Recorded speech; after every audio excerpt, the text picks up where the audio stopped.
This is the 1080 Outdoors Podcast, episode number 5. I am Taylor, and Jed is joining me today. We go into what happened to us in November for bow season and gun season here in Wisconsin.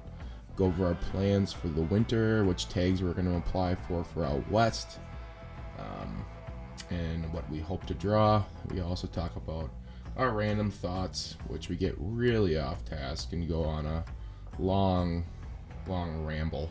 So once again, thanks for joining us. Like us, subscribe us, and enjoy the podcast. And happy holidays. Number 5. I'm with Jed. What's up? We had a long break here. It's been about a month. Or it's been over a month. A lot of stuff has happened.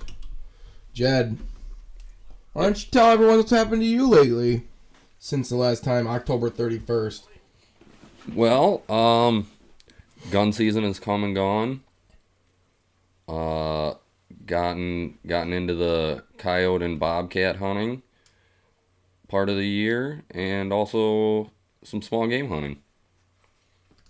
What's happened to you? Yeah, we had gun season. Shot a decent buck on opening morning. I did with Joe. Joe and I hunted the first day together. Got super lucky. Was driving down in a field, gonna go look for a deer that Joe had shot at, and we stepped out of the car and we saw the deer that he shot at, and they ran away. And then this buck came from across the road and ran right in my shooting lane and shot it. So it was pretty stupid. Pretty nice deer though. So now, yeah, we just got done squirrel hunting. We did 2 days of squirrel hunting. Got about 6. Yeah, and I wouldn't call it 2 days of squirrel hunting. Yeah, about 2 hours of yeah. squirrel hunting in the last 2 days. 2 days we've been squirrel hunting. So pretty fun to get back out there. But yeah, so we're gonna kind of go back and talk about our November hunting in a little bit more depth. Our last podcast was on Halloween. So yeah, my rut started, well, I would say it started the day with you. After the morning we got your buck. We saw the split G2, heard a huge brawl in the woods. So after that I kind of fell in love with him, and he was so active on the cameras. Again, first few days in November, pretty slow. I've had that happen now a few years in a row in this farm. Then we started picking up November 5th. I sat in a good spot with Weston that morning. We saw a shooter kind of run the ditch below us. We were paying attention to him, trying to wait for him to come up over the hill, and sure enough, I turned around and the split G2 buck was standing there at about 40 yards on the road. I already had us pegged. He trotted up over the hill.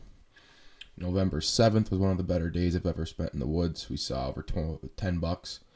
Jed actually slipped in and joined me for the last hour of that hunt. But, we passed like a 135, 148 pointer. But I had seen all 10 of those bucks. Well, 9 of the bucks. I don't remember what the number was exactly. I think we were over 10. So I think 10 bucks walked within bow range that morning. Or that day. I said a full day. And the split G2 was the one buck that didn't. So after that, I went back the next day, same spot, after a snowstorm, and saw one deer. The movement completely died off, and I think I did 3 all-day sits. Saw a lot of deer. It just, I kind of zoned in on that one buck and couldn't get him within range, and he ended up getting shot the opening day of gun season by a neighbor about half a mile away. So, heartbreaking. Gun season did a number on the farm I hunt due to certain people. So, not sure what we have. Checked some trail cameras today, and the immediate close area of where I was hunting hasn't had much for bucks on it. Over a little ways off spot has quite a few bucks that looks like they made it, and they've all transitioned over to there where there's some standing beans. So I might be able to get on something late season over there.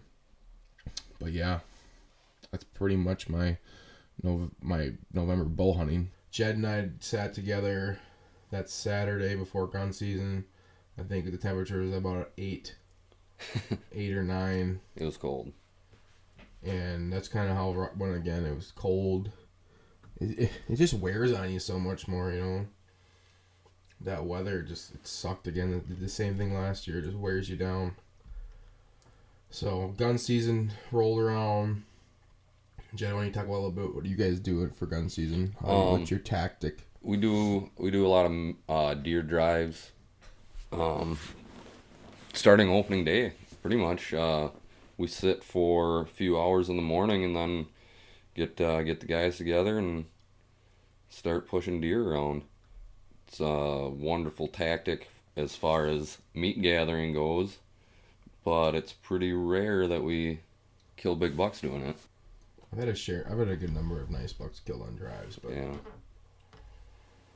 it's, yeah, I don't know. It just seems whenever you get, I don't know, when you pressure unpressured land, sometimes you can get a big buck moving, but a lot of that's pretty pressured that you guys drive. Yeah. Yeah, opening day I shot a doe. And then it would have been Wednesday before Thanksgiving. I shot another doe. That was on a quick sit after work. And then that was the extent of my shooting. I went out one time muzzleloader hunting. I didn't even see a squirrel, so that was pretty fruitful.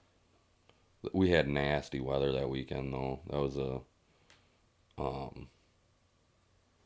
Is that a snowstorm? yeah, that was a snowstorm where it started on Saturday morning and really didn't get done. Snow, rain, sleeting until Sunday at noon. That was pretty much that. Yeah. Gun hunting is gun hunting. It is what it is. I don't know. It's love hate. I guess it's a really cool tradition. It just sometimes a lot of the work that you put in throughout the year seems like it gets just ruined for 1 week of people out there. But I'm never gonna bash gun hunting. It's such a big tradition in work, especially where we're from Wisconsin, that there's nothing, you can't really replace it. So it's always gonna be here. Might as well deal with it. I think our tactic mainly during gun hunting, my favorite part about it is going to some public land that you never got a chance to get to yet and doing drives on it. I really enjoy that. I think doing some deer drives, the tactics behind it are kind of cool. You kind of pick out different bedding areas and kind of figure out where they're going to run. That's kind of the fun part for me. I shot that one buck, and then I shot a doe on a drive later in the week. And then after that, I was kind of out of the woods for a while until this weekend. The last 2 days, Jed shot a coyote on Friday. What's the main reason you've been up in your predator hunting though? Well, I have a bobcat tag. Expires on Christmas Day. Really? The last day of my season, yeah. Oh my god, what's your plan for like the next week then? Just call. And I don't know that I told you about this, Taylor, but I'm actually about 99% sure that we called a bobcat in 2 weekends ago. Really? Yeah, Jed and I.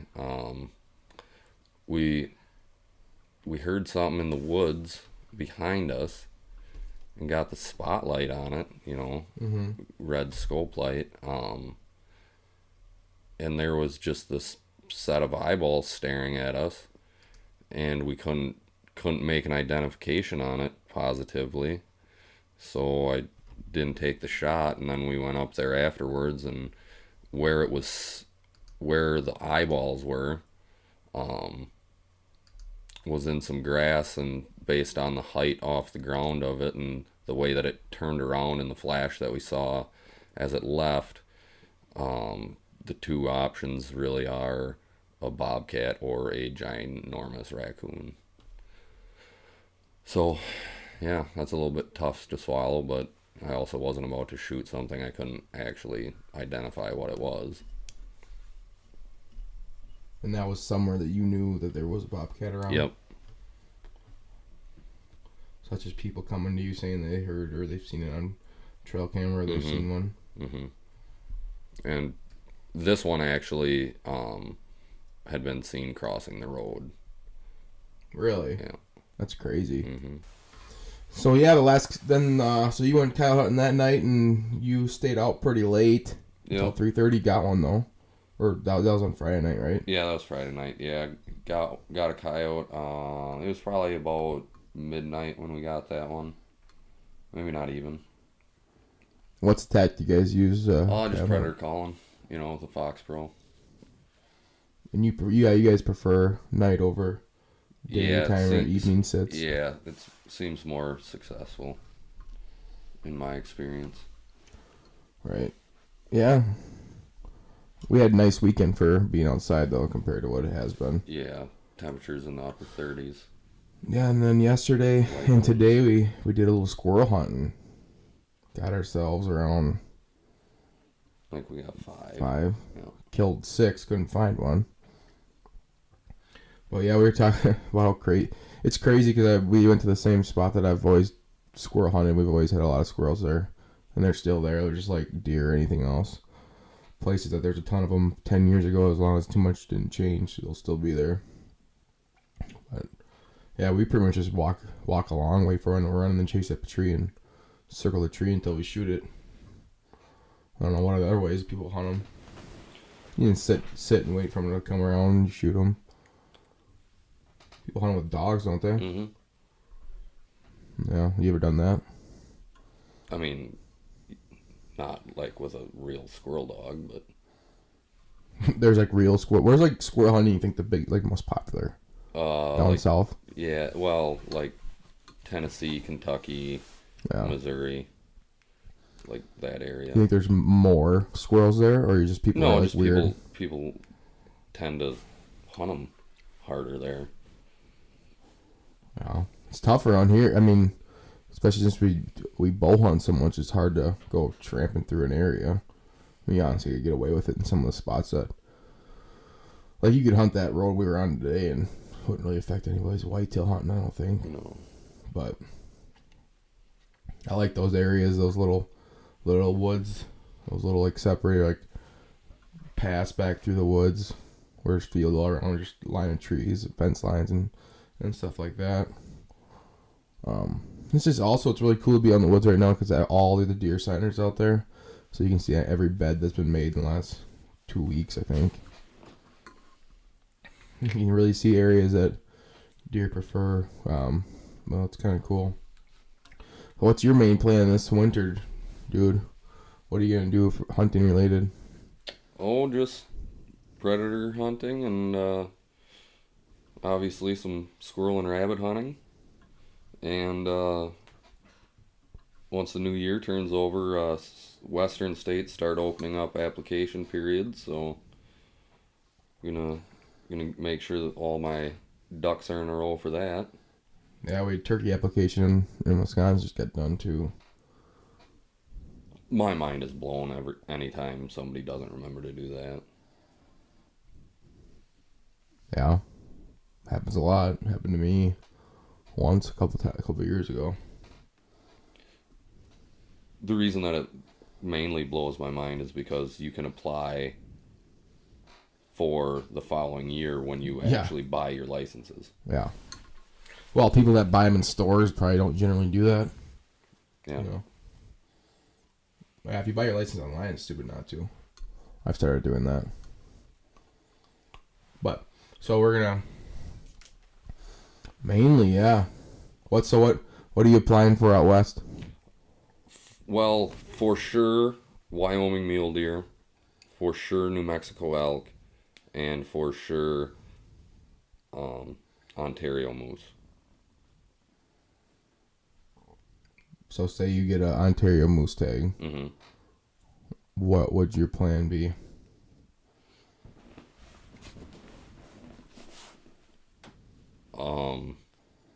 Go up there and try like hell to find a bull moose. Is that up around where you guys bought? Yeah. So how would you find one though? Like, who would you talk to, or where would you look? You would have to just glass. Well, first try and find tracks, Yeah. obviously, and then you just have to start. In what month would you hunt? Most likely. October, most likely. So it would be post rut. So you just have to glass swamps and clear cuts. How would you?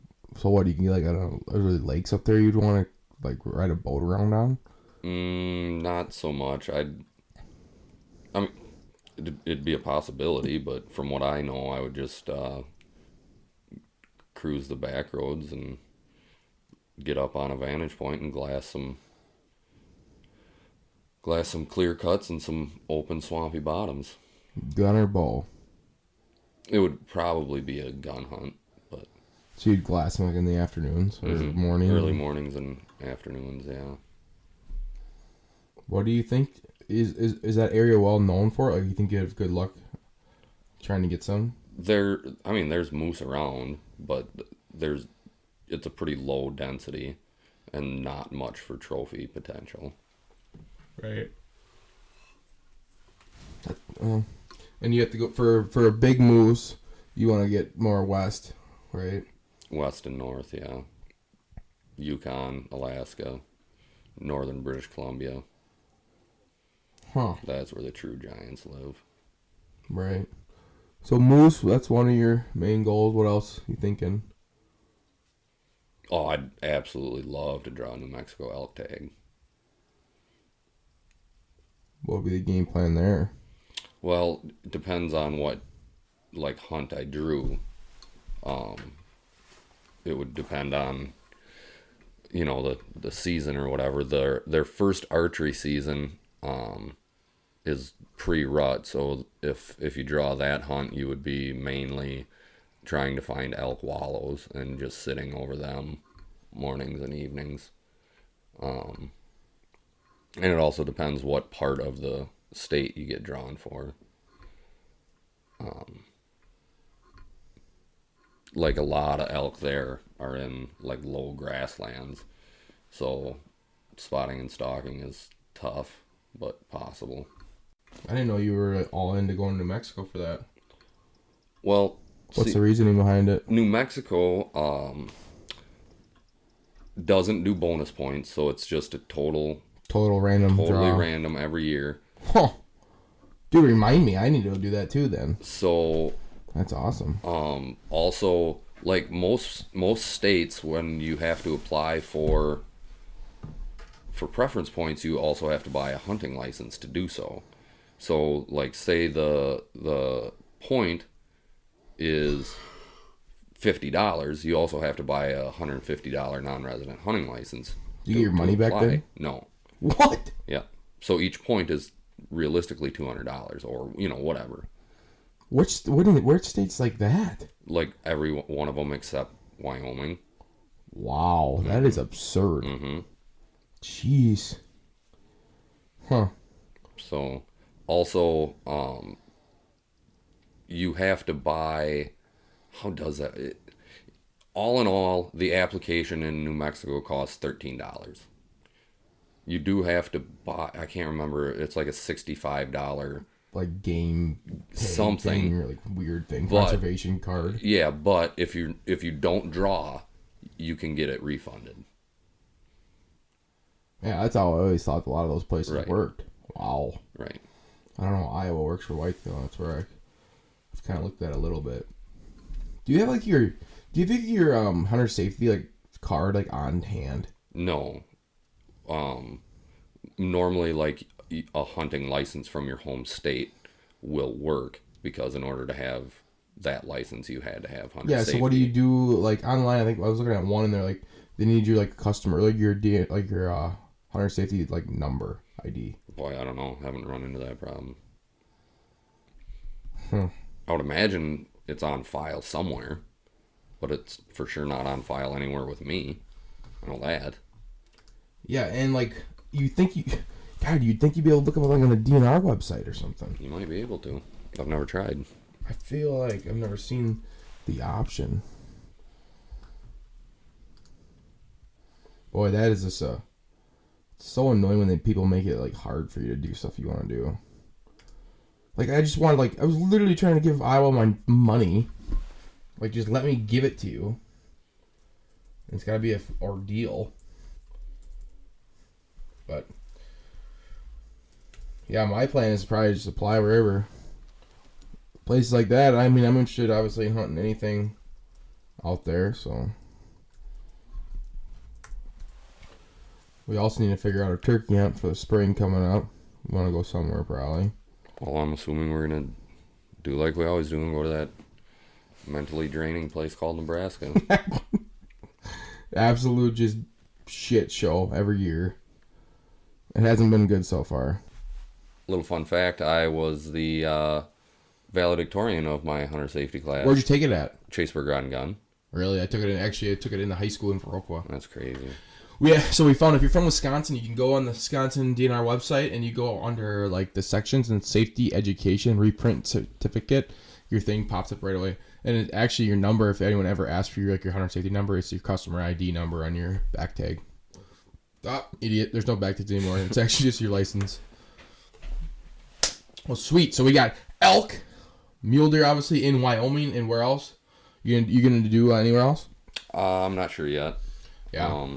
Wait, Montana? We got to do something in Montana. We're in the plans of going out to visit JJ in I'd Montana. I'd like to do a 2-week trip sometime in Montana and then just go out. Which one's first? Montana's first, right? You go to Montana first or Wyoming, you think? Wyoming, probably. Wyoming first, Montana. Nice. Yeah. Definitely combine those two trips. Get out there first couple weeks of September, right? Mm-hmm. Almost book it in like 9/1 to like 9/15. I can see it in my calendar now. Yeah, we got bear hunting. I got bear hunting in the old calendar too. Yeah, that's Memorial Day weekend. Well, the week after Memorial Weekend. Yeah. Boom. Yeah, 31st of May through 9th of June, we're going to be up in Canada building shacks and hunting bears. We got opening season of turkey hunting in Wisconsin to be the 17th. We generally go to Nebraska hopefully that first week in April. Well, or no, it's last weekend in March. I think first week in April is actually the Deer and Turkey Expo usually. Yep. May or may not be there again this year. Probably try to get back there. Wait, I thought we did Deer and Turkey Expo then. No, we did. It was a week after. Was it? Nebraska, yeah. Week after Nebraska, before youth hunt season. Yep. Yeah. Okay. That weekend, man, shit gets busy in March. Yeah. Shit starts getting busy because then we're pretty much on the go for 2 months. April, May. Well, and June, and the first part of June, yeah. Whoa. Oh, and another thing, archery club starts like after the first of the year. All over you shoot ball? Yeah, I like to do that. Yeah, I need to get in there and do that more down there with you. That is pretty fun. Yeah, I like that a lot. Yeah, I'm probably going to try to figure out what I want to upgrade with bow here, too. Either buy another compound or... I don't know. But yeah, I'm thinking probably need to get a different one. Probably time to do that. Never actually bought a bow, really. So... yeah, I'm not sure what the plans are with the podcast for the winter. We're always going to be doing stuff. So if we ever do anything like this squirrel hunt, we'll get on here and talk about it. Hopefully we do some scouting come February. I think maybe we'll do a couple scouting podcast things where we talk about what we're looking for in February. Some people shed hunt during that. I'm not like a giant shed hunter. I don't think it's weird sometimes. And then probably some small game hunting here coming up. Yeah, Jed's weekends are pretty tied up. He's a volunteer coach for a wrestling team here in town, high school. Really takes over people's lives. Yeah. Yeah, it does. He likes it though. It definitely is something to do during the wintertime, but it's like the winter depression still gets bad. It gets ugly. Yeah, we're actually gonna do possibly some holiday hunting, kill a couple doe. Yeah, 24th through the 1st of January, right? And I have like 19 tags I can use.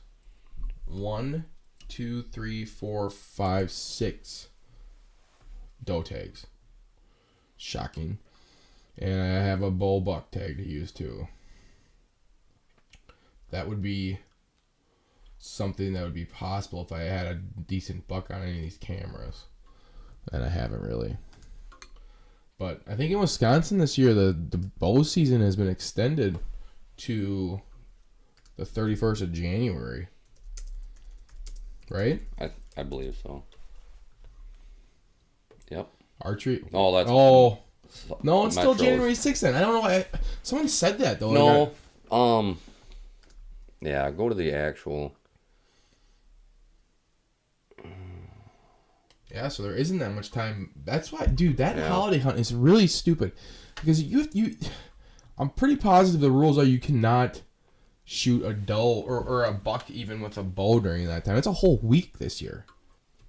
All right, our random thoughts of the podcast.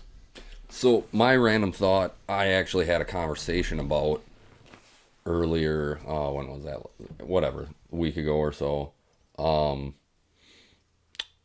Random thought of if you can watch the movie where the red fern grows, even as a grown man, and not get a little choked up, you're not necessarily a human I want to associate with. How old's that movie? 1976 it came out, or 74. I'm not 100% positive I've ever seen it. That's even worse. Yeah, that's what I was going to ask you. Like, is that even worse? Yes. I'm looking it up right now. It's a dog movie? Yeah. Dude, 1974. I've never seen this movie. So good. What's so good about it? Just the story. The production wasn't that great. This is the movie? Yeah.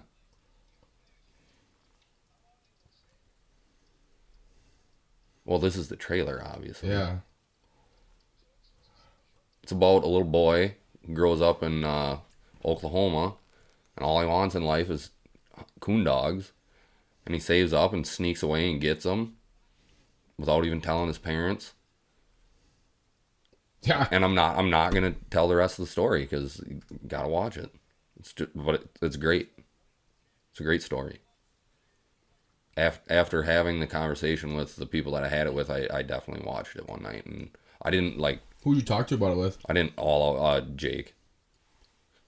Jed and I.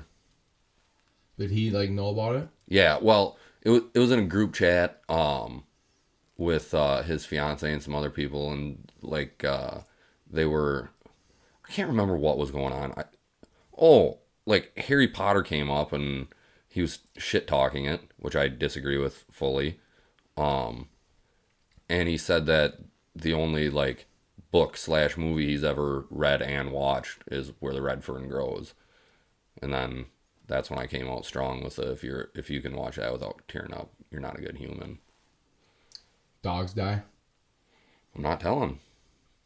Obviously. Yeah. Huh. Yeah, I don't really have that much to add to it because I've never watched it, but I mean... You're going to. I don't know, dude. Yeah, you are. I really don't like old movies. Too bad. Although I did watch part of The Wonderful Life the other night. That's a pretty good Christmas movie. I gotta think of my random thought. Really? My random thought is the fact that how different your life changes when it's wintertime. You can't walk anywhere comfortably. It's impossible. And then the places that you do find that are good, it's a nice thing. Remember when you get out of cars and you gotta put your foot in a giant snowbank? That's the worst thing in the entire world. I don't know. I think getting out of a car when it's 99 degrees and muggier than fuck is worse. Oh, yeah. Yeah. That's the thing about winter though. There's other things with it too. like salt everywhere. Your shoes get like it's so dirty. Yeah. Everything's dirty. It's gross. Like, yeah, when snow's melting, it's terrible. The first day after a snowfall is like my favorite day. Probably. Nothing makes me happier than driving on a road after a fresh snow where there's no other vehicle tracks. Like the plow hasn't come and plowed it yet. Yeah, like that morning drive we did turkey season last year. Mm-hmm. Like it makes you feel like you're the only human for miles. It's really scary too. Like that's kind of sketchy when there's like 6 to 10 inches of snow actually on the road. It's like shocking. It's awesome. No, it's crazy. Especially the snow when it's like that snow is like what's making it so you can't even see like the plowed right, the like, ditches. Like yeah. Right.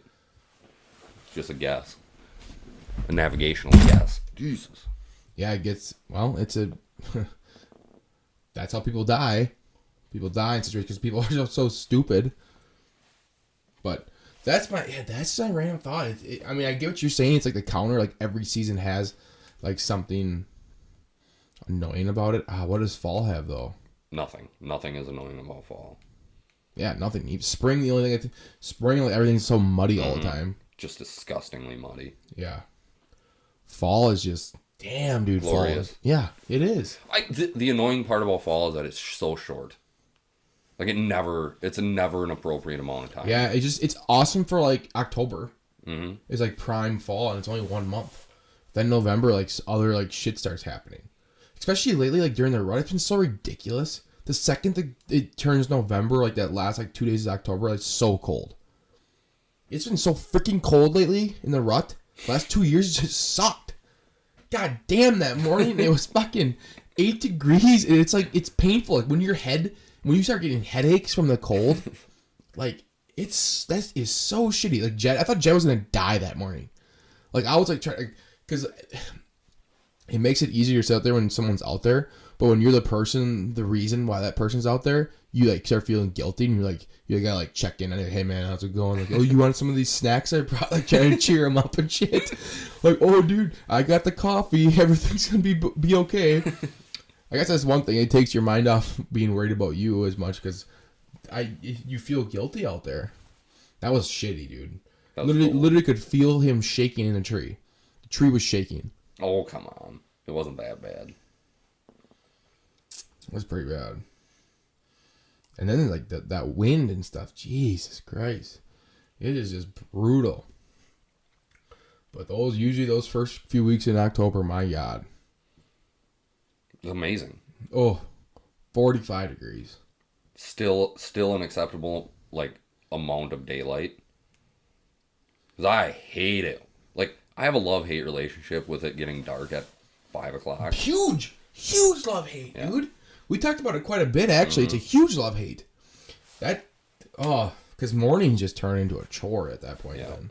Like, because you obviously your hunting revolves around daylight and dark, or like daylight and dusk. And then when there's not very much time in between, man, it starts to be a grind. I'm just here to say spring bear hunting would be no fun if it was like... If you had to get up in the mornings? Imperative to be out there at daybreak. Oh, that's what gets so hard about turkey hunting towards the end, too. It's like, jeez. It gets terrible. I mean, shooting light in, like, late turkey seasons is 4 o'clock. 4 something, right? Oh, morning? Yeah. You can kill a turkey before 5, late season. That's insane. And you can stay out in the woods until 8:30. That's how it would be bear hunting, too, if you had to get up in the morning. It'd be even worse. It'd be way worse because Jared shot his only bear at 9:44. Oh, my God. That is absurd. Yeah. It sucks with early season bow hunting, too, because bow hunting, it's more imperative to stay in the tree until it's actually dark. Like, turkey hunting, very rarely am I walking out where it's like getting actually like dark out, Mm-hmm.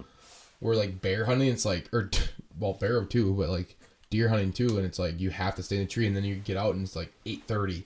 Oh, better go to bed.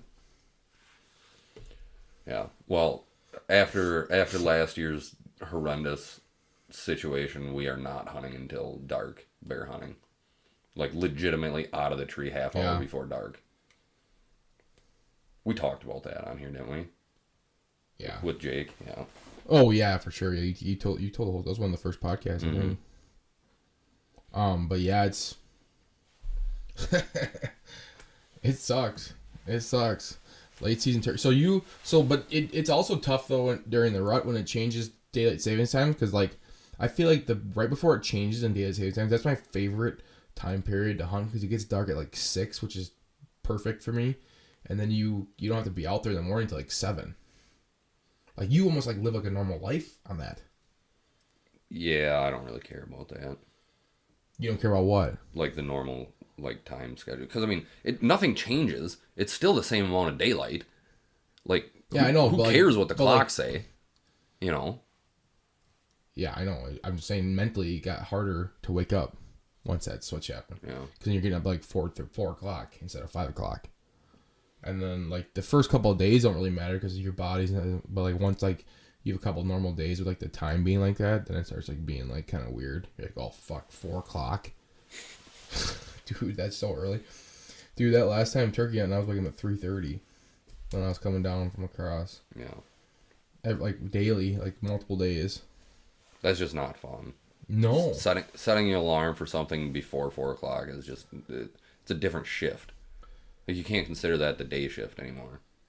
It's crazy too. Like, the night's so much different. Like, things are like so much different out there. Like when you actually like, leave your house at 3:30. Like the car traffic, but who's at the gas station? Like, things are like, it's such a different thing than like 4:30. Oh yeah. But yeah, when you do that for a couple of days in a row, whew. Especially, I was getting done work at 11 then too, and coming back, I was like, set an alarm 3:30. It's already 11:30. That's a shot to the face. Like, my God.